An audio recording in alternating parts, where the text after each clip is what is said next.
አንዳንድ ጊዜ በፈተና መካከል የሚጸኑ እናቶች እንዳሉ በሁላችንም ዘንድ የታወቀ ጉዳይ ነው።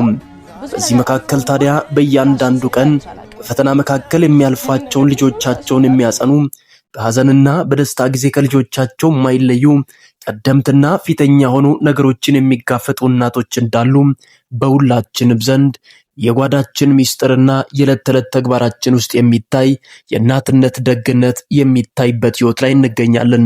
በዚህ መካከል እያንዳንዱ ሰው ሲኖር ኢትዮጵያ ውስጥ የሚነሱ ጥያቄዎች እንኳን ቢኖሩም በእናትነትና በልጅ መካከል ያሉ ፍቅሮች እጅግ የበረቱና አንዳንድ ጊዜ በህይወት አጋጣሚ በምንኖርበት የህይወት እንቅስቃሴ መካከል ፈተናዎቻችን ሲበዙ ከኛ የቀደሙና ህይወታችንን የሚያቃኑ እናቶች ያስፈልጉናል። አንዳንድ ሰው ስለ እናት ሲነሳ እንባ ይቀድመዋል።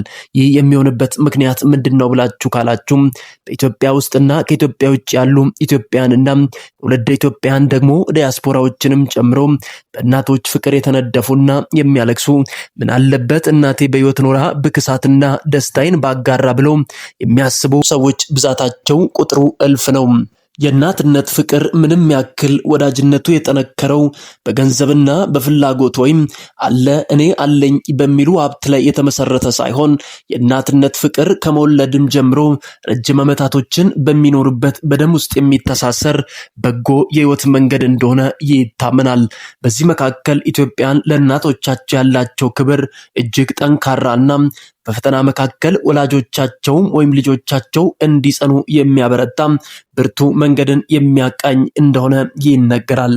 አንዳንዶች በአረብ ሀገራትና በስደት መካከል እንኳን ሆኖም የእናታቸውን ደስታ ለማየት በቀንና በዕለት መካከል በእንባ ታጅበው በናፍቆት አለንጋ እየተገረፉ ህይወታቸውን ይመራሉ።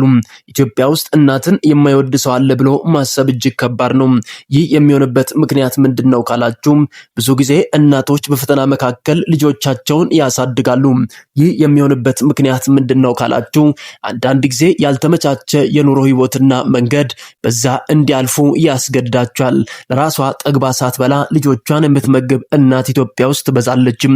ይህ የሚሆንበት ምክንያት ምንድነው ካላችሁ አንዳንድ ጊዜ በፈተና መካከል ልጆቻቸው ሲያልፉ በጥንካሬና በተምሳሌትነት ልጆቻቸው ቀጣይነትና የህይወት መንገዳቸው እንዲስተካከል የሚያደርጉ ጀግና እናቶች አሉ። በዚህ መካከል አብዛኛዎቻችን በዚህ መንገድ አልፈናል። ምክንያቱም ለእናቶቻችን ያለው ፍቅር እጅግ የጠነከረና የበረታ ሆኖ ይቀጥላል። በዚህ መካከል ናንሲን የገጠማት እንደዚህ አይነት በጎ ነገር ነው። እናቷ በፈተና መካከል አብራ ነበረችም። በለቅሶና በደስታ መካከል ሳትለይ ረጅም ዓመታቶችን አይዞሽ በርቺ እኔ ከጎንሽ ነኝ፣ ይሄም ያልፋል፣ የጨለማውን ጊዜ አብረን ተጋግዘን እናልፋለን የሚሉ መልካም ንግግሮችንና በጎ ሐሳቦችን በመስጠት መካከል ይንቀሳቀሳሉ። በዚህ መካከል የእናትነትን ፍቅር በደንብ አይታለችም። ያለአባትም በእናትም መካከል እንኳን ያሉ ወዳጆች እንኳን ቢኖሩም ነገር ግን አባትም እናትም ሆና እንዳሳደገች ብዙ ፈተናዎችን እንኳን ከጎኗ ሆና ስትጋፈጥ የነበረችው እናቷ እንደሆነች ይነገራል። አንዳንዶች ጥያቄ ይጠይቃሉ።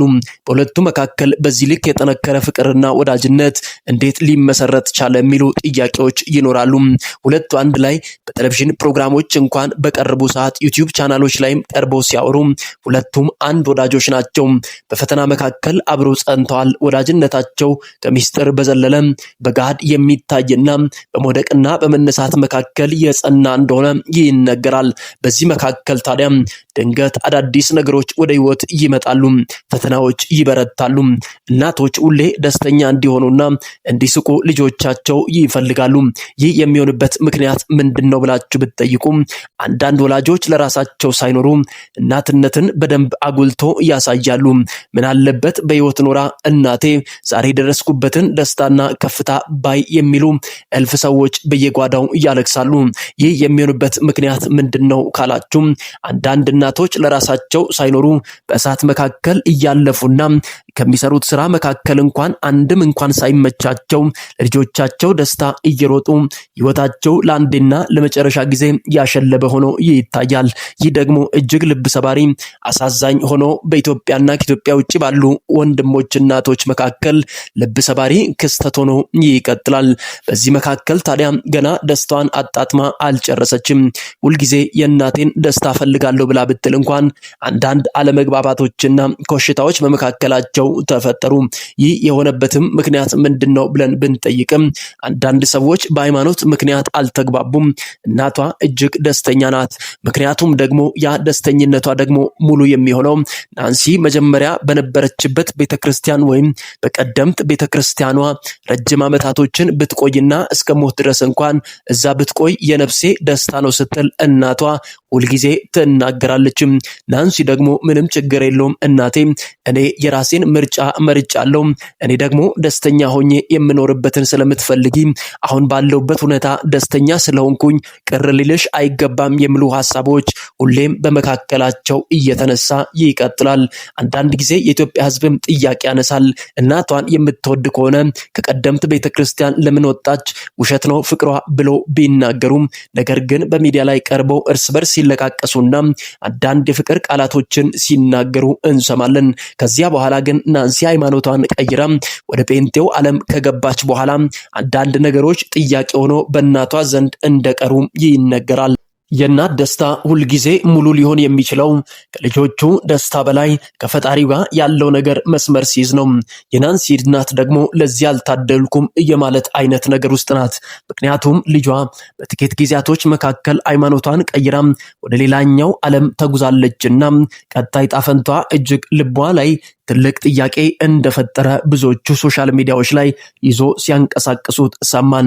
በዚህ መካከል ታዲያ አሁን ባለው ሁኔታ ለአንዴና ለመጨረሻ ጊዜ ሳይግባቡና ልጄ ሆይ አንድ ነገር አድራልሻለሁ፣ መቼም ቢሆን እናትሽን ወይም ማርያምን አትካጂ፣ ይህ ደግሞ ሁልጊዜ ሊሆን የሚገባ ጉዳይ አይደለም፣ መቼም ብትኖሪ ለሰጋዊ ደስታ ብለሽ ያንን ነገር ባታደርጊ የሁልጊዜ ደስታዬ ነው የሚል መልእክቶችን በተደጋጋሚ ስታጋራ ነበር። በሰርጓ ዕለትም በህመም ውስጥ ሆና የልጄን ደስታ ማየት አለብኝ ብላ እናቷ መታ ነበር።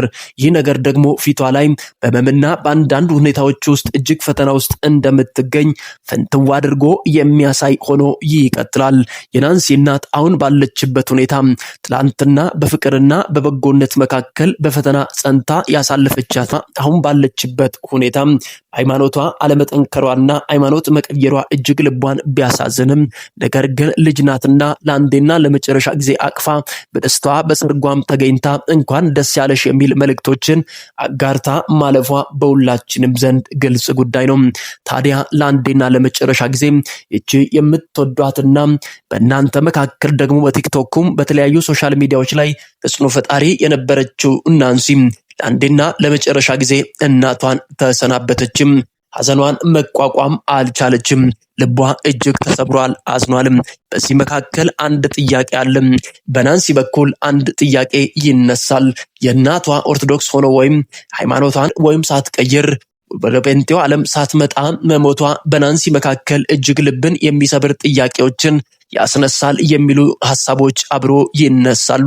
የናንሲ እናትም ደግሞ በተቃራኒው ልጄ ምን አለበት በቀድሞ ሃይማኖቷ ጸንታ ብትኖር የሚሉ ሐሳቦች አብሮ ይነሳሉ። በዚህ ክርክርና ውዝግብ መካከል ሳይግባቡ እናትየዋ ለአንዴና ለመጨረሻ ጊዜ አሸለቡም። እጅግ ልብ ሰባሪ ነው። በዚህ መካከል የቅብር ስነስርዓታቸው ዛሬ መፈጸሙንና ናንሲን ሆነ በዙሪያ ያሉ ወዳጆቿ እንኳን ሚዲያዎች ላይ ሁኔታዎችን ለማጋራት ደስተኛ አይደሉም። ምክንያቱም አሁን ባለው ሁኔታ ናንሲ በቅርብ ጊዜ ማግባቷን ተከትሎ ደስታዋ ገና ቦታውን ሳያገኝና ሙሉ ደስታ ሳትደሰት የእናቷ ሕልፈት መሰማቱ እጅግ ልቧን የሰበረ ሐዘን ነው። ሐዘኑን መቋቋም አልቻለችም። የዛሬው ዕለት የቅብር ስነስርዓቱ መፈጸሙ ተሰምቷል። ወዳጅ ዘመዶቿም ተገኝቶም ብዙዎቹ ደስታቸው ገና አጣጥሞ ሳይጨርሱ የእናቷ ሕልፈት እጅግ ልባቸውን እንደሰበረና ናንሲን ለማጽናናት ቃላት እንዳጡ ይነገራል። ውድ የቻናላችን ቤተሰቦች ለናንሲና በናንሲ ዙሪያ ላሉ ወዳጆች ሁሉ መጽናናትን እየተመኘን ሁላችንም ሞት አይቀርምና የሁላችንም እጣ ፈንታ ወዲያ ነው። ነገር ግን በፍቅርና በመስማማት ትላንትና የነበራችሁን የሃይማኖት መሰረት ላይ ጸንታችሁ በመቆምና ትላንትና ባላችሁ አመልኮና ፈጣሪ አለ ብላችሁ በምታምኑበት መሰረት ጸንታችሁ በየቤታችሁ ብትቆዩ መልእክታችን ነው። ለዚህ ቻናል አዲስ ከሆናችሁ ቻናላችንን ሰብስክራይብ በማድረግ ከ200,000 በላይ ተከታይ ያለውን አንደኛውንና የኔን ደግሞ አዲሱን ቻናላችንን ሰብስክራይብ እንድታደርጉ በታላቅ አክብሮትና ትህትና ጠይቃችኋለሁ። ይህ የሚኖር ህይወት ነው።